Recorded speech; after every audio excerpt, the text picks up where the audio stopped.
Hello प्यारे बच्चों। तो कैसे आप सभी लोग? उम्मीद करते हैं सभी लोग बहुत अच्छे होंगे, पढ़ाई कर रहे होंगे, मजे कर रहे होंगे। आज की इस वीडियो में मैं आप सभी को बताने वाला हूं कंप्लीट जेई मेंस के बारे में, कैसे एग्जाम दे सकते हैं, इसकी एलिजिबिलिटी क्राइटेरिया क्या है, और सबसे बड़ा सवाल जो आपके मन में होता है कि सर एग्जाम का पैटर्न कैसा होगा, एग्जाम में क्वेश्चंस कैसे आएंगे। और दूसरा सबसे ट्रेंडिंग और सबसे इंपॉर्टेंट सवाल आपका ये है कि सर मेरे 12 में 75% मार्क्स नहीं आए हैं, क्या मैं जेई की तैयारी कर सकता हूं या जेई का पेपर दे सकता हूं, या अगर पेपर दे सकता हूं तो क्या होगा। ये कुछ सवालों के जवाब मैं आज इस वीडियो में आप सभी को बहुत डिटेल में, बहुत आराम से देने वाला हूं। बहुत ध्यान से सुनिएगा। ये वीडियो हर उन बच्चों के लिए बहुत जरूरी है जिन्होंने अभी अभी क्लास 12 को पास आउट किया है। जी हाँ, चलो स्टार्ट करते हैं आज का ये सेशन प्यारे बच्चों। जेई जिसको हम लोग कहते हैं ज्वाइंट एंट्रेंस एग्जामिनेशन, प्यारे बच्चों जेई दो भागों में डिवाइड हुआ है, एक जेई मेंस और एक जेई एडवांस। आज की ये वीडियो टोटली फोकस्ड होगी जेई मेंस के बारे में। एनटीए की रिपोर्ट के हिसाब से इस बार 2023 अप्रैल में 9 लाख समथिंग बच्चों ने जेई का एग्जाम दिया हुआ है। जेई मेंस का इस बार एग्जाम बच्चों ने दिया हुआ है। तो अगर मैं आप सभी से चर्चा करूं तो हर साल नियर अबाउट जेई मेंस में एग्जाम देने वाले बच्चों की जो संख्या है वो हमेशा नियर अबाउट यही रहती है। ज्यादा से ज्यादा 10 से 12 लाख जा सकती है। 12 लाख तक बच्चे अटेंड कर सकते हैं और कम से कम 8 लाख तक अटेंड करते हैं बच्चे। तो we can say that average अगर निकाला जाए तो लगभग 10 से 11 लाख बच्चा एग्जाम को अटेंड करता है। अब सर इतने सारे बच्चे एग्जाम में अटेंड करते हैं, सिलेक्शन कितनों का होता है? जो क्वालिफाई करने वाले बच्चे होते हैं उनकी संख्या होती है 2.5 लाख बच्चे। जी हाँ प्यारे बच्चों, लगभग 2,50,000 बच्चे क्वालिफाई होते हैं। उसी के हिसाब से कट ऑफ मेरिट्स आती हैं, सब कुछ लगभग 2.5 लाख बच्चे क्वालिफाई होते हैं। अब दूसरा सबसे बड़ा सवाल यह है कि सुमित सर ये जो 2.5 लाख बच्चे क्वालिफाई होते हैं क्या इन सभी को एक कॉलेज मिल जाता है? जी नहीं। जेई मेन से सबसे पहले मैं क्लियर कर देना चाहता हूं कि आपको जो कॉलेजेस मिलते हैं वो एनआईटी, ट्रिपल आईटी इसके ही कॉलेजेस मिलते हैं। तो जेई मेंस से जब आप क्वालिफाई करते हो और एनआईटीज और ट्रिपल आईटीज के एडमिशंस के लिए जाते हो तो मैं आपको एक डेटा बताना चाहता हूं कि एनआईटीज में जो सीट है, जो जितने बच्चों का एडमिशन हो सकता है वो लगभग 20,000 है, जिसमें से और भी कोर्सेज की सीटें हैं। तो नियर अबाउट जो एनआईटी जो इंजीनियरिंग के पॉइंट ऑफ व्यू से बच्चा जाता है लगभग 18,000 सीटें वहां पर होती हैं। तो अगर आपको एनआईटी में सिलेक्शन चाहिए तो आपकी जो रैंक है वो 20,000 के नीचे होनी ही चाहिए। दूसरी सबसे इंपॉर्टेंट बात, अगर मैं एक एवरेज मान लूं कि इन 2.5 लाख बच्चों में से इन 20,000 बच्चों का सिलेक्शन होता है, सर बाकी बच्चे कहां जाते हैं? तो और भी बहुत से अच्छे IITs, we can say engineering colleges होते हैं जहां पर इन सभी बच्चों का एडमिशन हो जाता है। दूसरी सबसे इंपॉर्टेंट बात यह है कि इसकी एलिजिबिलिटी क्राइटेरिया क्या है। तो इसकी एलिजिबिलिटी क्राइटेरिया के बारे में अगर मैं आप सभी से चर्चा करूं तो आपको सिर्फ क्लास 12 पास आउट करना है। परसेंटेज का कोई भी क्राइटेरिया एग्जाम देने के लिए नहीं बना हुआ है। आपको सिर्फ क्लास 12 पास आउट करना है, या अगर आप क्लास 12 में पढ़ रहे हैं तो भी आप इस एग्जाम को दे सकते हैं। इस एग्जाम को आप जैसे कि मैं एक एग्जांपल लूं कि आपने 2023 में क्लास 12 पास आउट किया है तो आप इस एग्जाम को 2023, 2024, 2025 तक दे सकते हैं। मतलब जिस ईयर आपने अगर 12th को पास आउट किया है तो कॉन्सिक्यूटिव 2 साल, मतलब अगर 2023 में आपने पास किया है तो अगले 2 साल 24 और 25, मतलब 3 साल तक आप इस एग्जाम को दे सकते हैं। एनटीए साल में 2 बार इस एग्जाम को कंडक्ट कराती है। मिल रही जानकारी के हिसाब से पिछले समय काफी कुछ ऊपर नीचे हुआ है कोरोना पेंडेमिक की वजह से, लेकिन एनटीए अब ट्रैक पे आ चुका है। ये 2019 में जैसे जनवरी और अप्रैल में एग्जाम कंडक्ट करा रहा था, आगे भी इंफॉर्मेशन के हिसाब से जनवरी और अप्रैल में एग्जाम कंडक्ट कराएगा।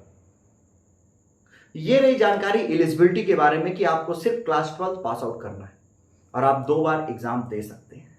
जी हाँ प्यारे बच्चे, कहानी को थोड़ा सा आगे बढ़ाते हैं और बात करते हैं सर जो 75% के बारे में जो चर्चा हो रही है उसके बारे में क्या होता है। थोड़ा सा धैर्य रख के सब कुछ क्लियर कर रहा हूं। अभी मैं बात कर रहा हूं एग्जाम देने की जिसके लिए किसी भी परसेंटेज की कोई आवश्यकता नहीं है। कितने भी परसेंटेज हो आप एग्जाम दे सकते हैं। इवन कि आप 12th में पढ़ रहे हैं तो भी आप एग्जाम दे सकते हैं। 12th पास आउट करने के बाद लगातार अगले 2 सालों तक आप एग्जाम दे सकते हैं। नियर अबाउट 6 अटेम्प्ट पढ़ते हैं। दूसरी सबसे इंपॉर्टेंट बात के बारे में अगर मैं आपसे चर्चा करूं, वो दूसरी इंपॉर्टेंट बात यह है कि सर इसका पैटर्न क्या है एग्जाम का। तो हर सब्जेक्ट, यहां पर 3 सब्जेक्ट के क्वेश्चंस आते हैं, फिजिक्स, केमिस्ट्री, मैथमेटिक्स। तीनों सब्जेक्ट्स के 30-30 क्वेश्चन दिए हुए होते हैं। हर क्वेश्चन 4 मार्क्स का होता है। अगर मैथमेटिक्स की मैं बात करूं तो जैसा मैथमेटिक्स के बारे में बताऊंगा सेम फिजिक्स और केमिस्ट्री में भी वही होगा। मैं उठाता हूं मैथमेटिक्स। मैथमेटिक्स में 30 क्वेश्चन आते हैं जिनमें से 20 क्वेश्चन ऑब्जेक्टिव होते हैं। उन 20 क्वेश्चन को आपको अटेम्प्ट करना होता है। हर एक क्वेश्चन 4 नंबर का होता है। अगर आप एक क्वेश्चन गलत करते हैं तो आपके 1/4 मतलब आपके 1 नंबर काट लिए जाते हैं।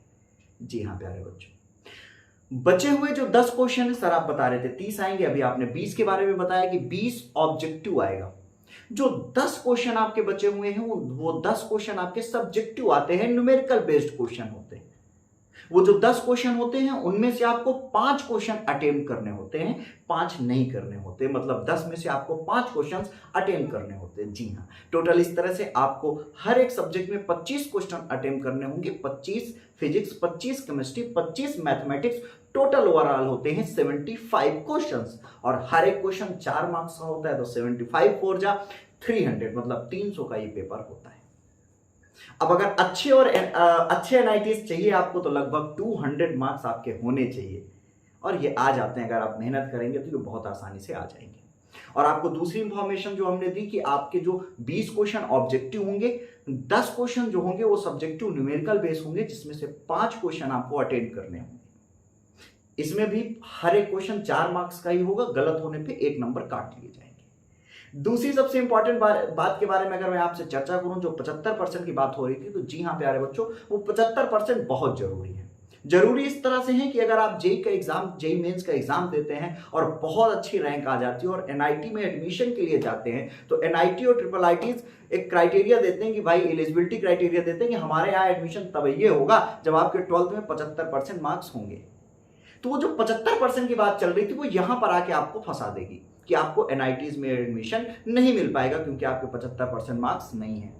लेकिन इसका मतलब ये नहीं है कि आप इंजीनियरिंग नहीं कर पाएंगे। और भी बहुत सी अच्छी इंजीनियरिंग्स हैं जहां पर अच्छे कॉलेजेस होंगे, जहां पर आपका एडमिशन हो जाएगा 75% ना होने के बावजूद भी।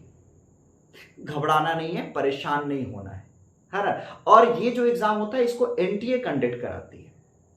प्यारे बच्चों, ये बहुत ही प्यारा एग्जाम होता है। आप सभी को इसकी तैयारी जरूर करनी चाहिए और एग्जाम जरूर देना चाहिए। अगर आप सभी को ये इन्फॉर्मेशन अच्छी लगी हो तो कमेंट जरूर करिएगा, और भी जो डाउट्स होंगे उससे रिलेटेड कमेंट करिएगा, हम उस पर वीडियोस बनाएंगे। दूसरी सबसे इंपॉर्टेंट बात है स्ट्रेटजी वीडियो, कैसे तैयारी करें कि जेईई मेंस क्वालिफाई कर सके, कब कितना पढ़ना है, क्या नहीं पढ़ना है, क्या पढ़ना है, सिलेबस क्या है, इन सभी टॉपिक्स में मैं वीडियोस बनाऊंगा। अगर ये इन्फॉर्मेशन आपको अच्छी लगी हो तो जरूर कमेंट करिएगा, और टारगेट रखते हैं अगली वीडियो के लिए, इस वीडियो में 500 लाइक होनी चाहिए। वीडियोस को शेयर करें अपने दोस्तों तक, लाइक और सब्सक्राइब करें चैनल को। आपका सपोर्ट जितना अच्छा होगा हम उतनी मेहनत कर पाएंगे। प्यारे बच्चों, तो अपने दोस्तों तक भी इस जानकारी को जरूर पहुंचाएं। कोई भी बच्चा इस जानकारी से दूर ना हो पाए, हर बच्चे तक प्रॉपर पूरी जानकारी होनी चाहिए। और भी जो भी इससे लेटेस्ट इंफॉर्मेशन होगी मैं आप सभी तक पहुंचाता रहूंगा और आप सभी को बताता रहूंगा समय समय पे। तो घबराए नहीं, I am always with you all. और अगली वीडियो किस टॉपिक पे चाहिए जरूर कमेंट करिएगा। एक वीडियो और बहुत जल्दी लाने वाला हूँ एनडीए के बारे में और जेईई एडवांस के बारे में। तो प्यारे बच्चों कमेंट जरूर करिएगा, लेकिन अगली वीडियो के लिए टारगेट है 500 लाइक इस वीडियो में जरूर होने चाहिए। तो पढ़ाई करते रहे, बेस्ट विशेष, माता रानी की कृपा सभी पे बनी रहे। लव यू ऑल, मिलते हैं नेक्स्ट